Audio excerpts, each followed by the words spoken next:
ಬಂಗೇರಕಟ್ಟೆ ನೂರುಲ್ ಹುದಾ ಮದ್ರಸದ 2024-25ನೇ ಸಾಲಿನ ಎಸ್ಕೆಎಸ್ಬಿವಿ ಪದಾಧಿಕಾರಿಗಳ ಆಯ್ಕೆಗಾಗಿ ನಡೆದ ಚುನಾವಣೆ ಮುಕ್ತಾಯ.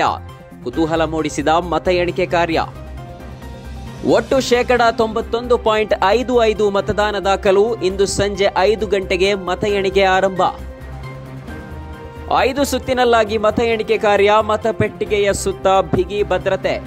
ಮತ ಎಣಿಕೆ ನಡೆಯುವ ಪರಿಸರದ ಸುತ್ತಮುತ್ತಲೂ ನಿಷೇಧಾಜ್ಞೆ ಜಾರಿ.